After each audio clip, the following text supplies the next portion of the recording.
Olá amigos, sejam bem-vindos ao meu canal.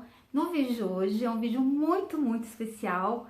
É um vídeo de agradecimento, que são mais de 15 mil inscritos. Eu quero agradecer muito a você que se inscreve no meu canal, que compartilha, que deixa o seu comentário, que fala aí nos meus vídeos. Muito obrigada. Esses 15 mil inscritos eu devo a vocês que mantêm esse canal.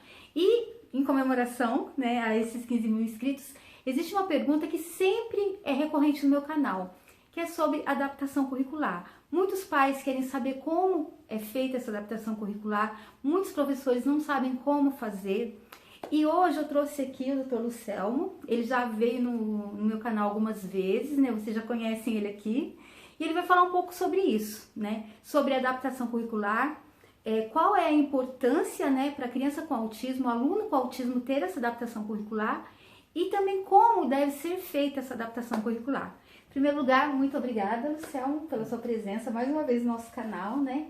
E eu queria que você falasse aí com o nosso pessoal sobre isso, sobre a adaptação curricular, porque está acabando o ano, vai começar um outro ano, e muitas crianças com autismo ficam na escola passando meses e meses e não se adapta ao currículo, as crianças não aprendem, chega no fim do ano, é mais um ano que passou. Como que a gente pode mudar essa história? Acho que a primeira coisa que é importante discutir com o espectador é que a sala de aula, essa ideia de eu dou uma aula para uma sala de aula, para um conjunto de pessoas, isso é uma aberração pedagógica.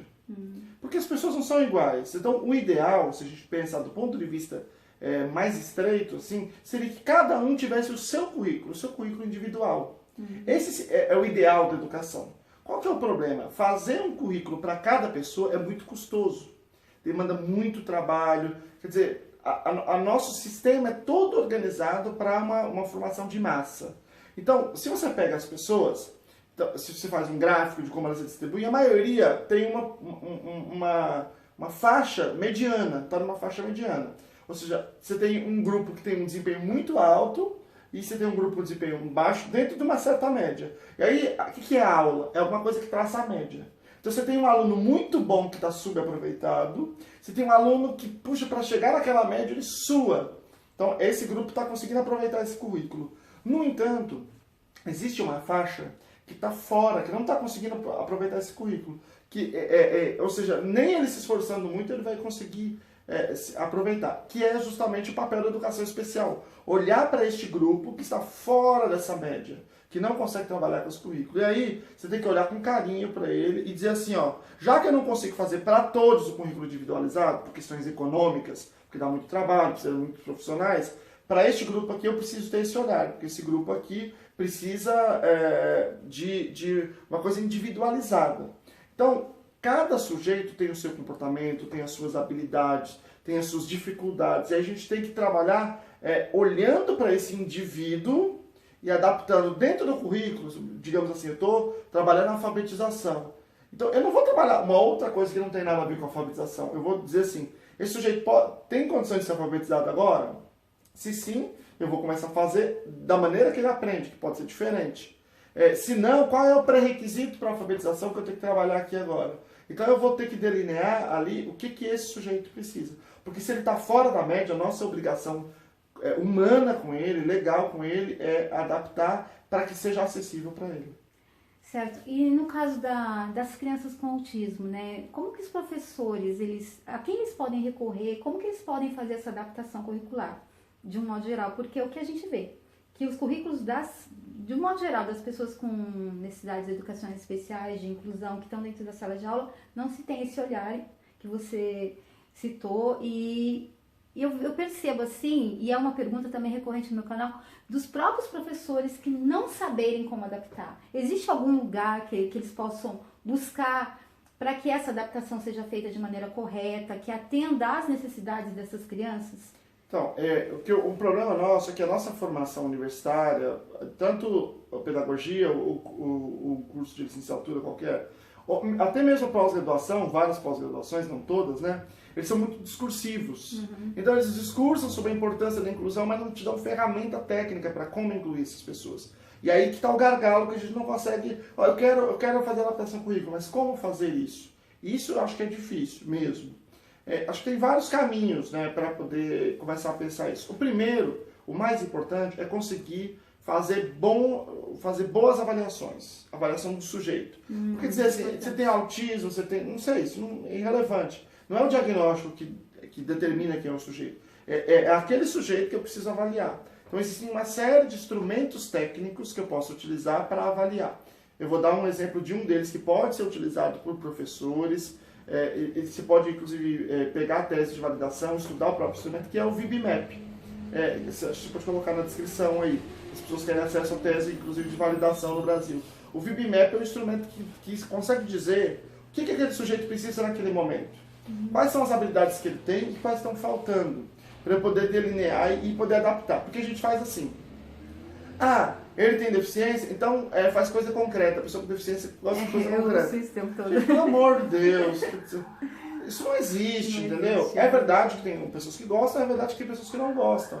Só que dizer que ele tem deficiência intelectual e, portanto, ele tem que trabalhar com isso, é um absurdo por vários motivos. Primeiro, ele pode não gostar. Segundo, ele pode gostar e ter essa habilidade bem desenvolvida e está precisando desenvolver outra coisa agora. Então, qual é a necessidade daquele sujeito? Naquele momento. Naquele momento. E o que é possível fazer na sala de aula. Né? Eu acho que tudo isso tem que analisar. O ideal, né, numa inclusão bem feita, seria que alguns pré-requisitos, que a gente chama de pré-requisitos desenvolvimentais, tivessem presentes quando o sujeito vai para a sala de aula. Por exemplo, sentar, esperar, imitar, fazer contato visual. São pré-requisitos. Né? Então, primeiro você trabalharia isso individualmente, depois você iria para a sala de aula.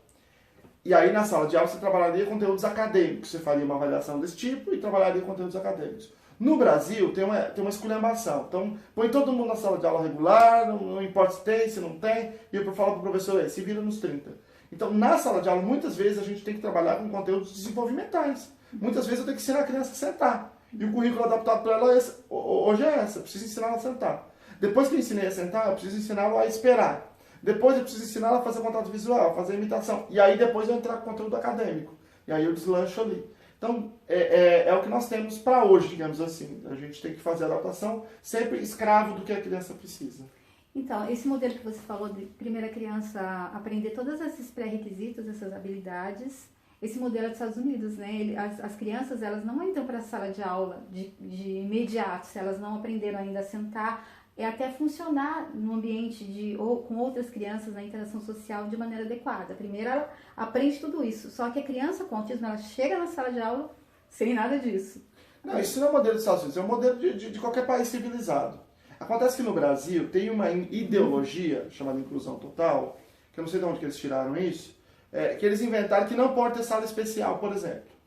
Que isso é anti-inclusivo. Não tem nenhum lugar civilizado do mundo que acabou com sala especial. Nenhum, só o Brasil.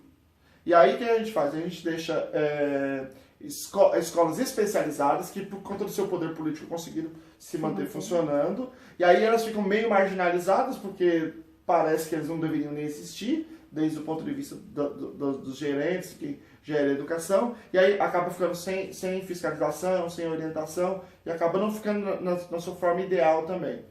Então, o ideal seria esse, que a gente tivesse salas de educação especial para fazer esse trabalho de adaptação, mas a gente não tem no Brasil. Então, nós que somos professores, eu sou professor, estou na sala de aula do ensino regular, do ensino fundamental, então a gente tem que se virar nos 30 com o que a gente tem. E às vezes o que a gente precisa fazer é isso. Eu fiz recentemente um programa para o menino aprender a sentar.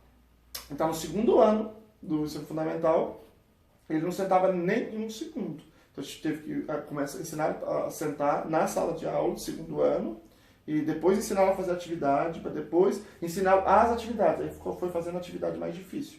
Mas é todo um processo que a gente tem que fazer. Então, eu vou deixar aqui no link desse vídeo, né, o VB-MAP, né, o instrumento, e eu vou deixar também o currículo de habilidades básicas, porque o sentar, o esperar, são alguns vídeos que eu já coloquei no meu canal, que são importantes para a criança aprender antes do período da alfabetização, que é um pré-requisito.